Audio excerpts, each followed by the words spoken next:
Hello class, this is Mr. Perez. I'm going to teach you how to make a very simple animation using Flash. You might have a version called Anime, which is the newest one. This is a version that is a little older, but it works the same way. When you start an animation, in this case, we're going to use ActionScript. In Anime, you might have also HTML, which make animations for the web. ActionScript is just fine and it looks the same. So you select ActionScript 3.0, and what you get is an area here called the stage. This is where you draw. These are frames. This is your timeline. This is how many frames your animation will have. Okay? Right now, this animation is set up to 24 frames per second. That means that you'll have to draw 24 things for 1 second of animation.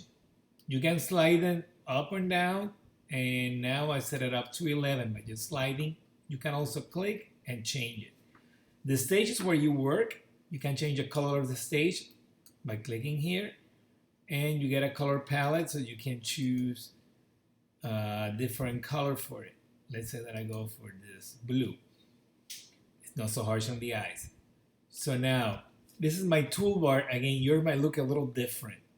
The kind of animation we're going to work on today is a very simple one. It's very, very basic. I need to move my menu up a little here so you guys can see what I'm doing. So what I'm going to do is I'm going to do like an old-fashioned flip book. All I need to do is the brush tool, and I'm going to assign a color to the stroke. I'm going to say it's going to be black, and I'm going to kill the fill, and that should let me draw a line. As you can see, actually the fill does stay. So all you need is a color here, and that's it. Would it work without the stroke? Let's see. Yes, it does. So you don't need a stroke. All you need is the fill. So now, the way this is going to work is I'm going to draw something here, and then I'm going to draw on the next frame the same thing, just moving a little bit on and on to create the illusion of movement. So this is my first frame. You see the little circle here is still empty. Once I draw you, that is going to fill. So I'm going to draw something like a little line that is going to be falling, like a falling tree. So I draw my little line here. Now you see the little dot is black. So now I'm going to draw here. So I had to insert a new frame.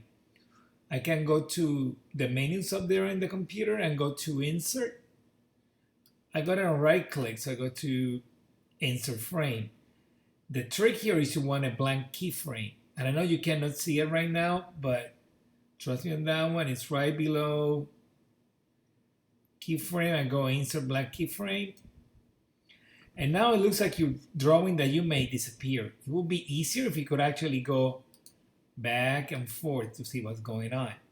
You can do that with something called onion skinning. If I go here, this is the first option here. I go onion skin. You get to see an outline, kind of like a ghost image of the previous drawing. So now I'm going to draw my little line, just moving a little further, like it's falling. I go and insert a blank keyframe. It's very important that you go for blank keyframes. That way you get to get that little translucent image to show from frame to frame. That we call onion skinning, and you can create the illusion of onion skinning right now. So I wonder, oh, did I draw already? And then I see that I have 3 frames here, but this one is blank. That's telling me I haven't drawn yet. So I can go and draw another line here to create the illusion of movement. If you notice, as you go, the further back in the timeline, the lighter the drawings become. So now I'm going to draw this one here, let's say. And again, for the next frame, click on the timeline, right click, insert blank keyframe, and on. Now, what happened to the first drawing is not a big deal. If you look at this scrub bar here, what happened is that I'm not looking at the first frame. If I go like this, then you are, you see? It just gets too messy sometimes to have all those lines, so you can't, they're not disappearing, you won't be able to see them, but they're there. So I can go here, I can insert a blank keyframe, and now it's gonna give the illusion that it's moving faster because I'm making the gap bigger. I just wanna get it done. And there we go. I can play this animation to see what it looked like. And you see, I can also like loop it, and I go play, and it looks like a little falling tree. This is what we call onion skinning. It's the most basic way of animation. Now, you can create really complex one based on this. Just going frame by frame. Just remember, you enter a blank keyframe. You have activated the onion skinning feature, which is the first choice here. There's other here, like if you want just the outlines, you know, it's not so mind-boggling. On and on. Personally, I like the onion skinning one the best because you get to see what's happening.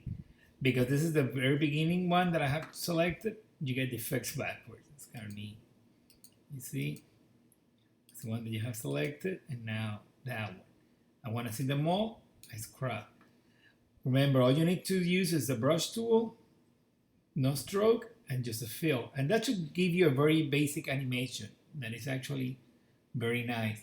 Then when you're done with your animation, you save it as a Flash file, or you can export using the Swift format, SWF. You make a tiny little movie that will play on a Flash player. It's amazing how little memory they take. So that's all. Thank you.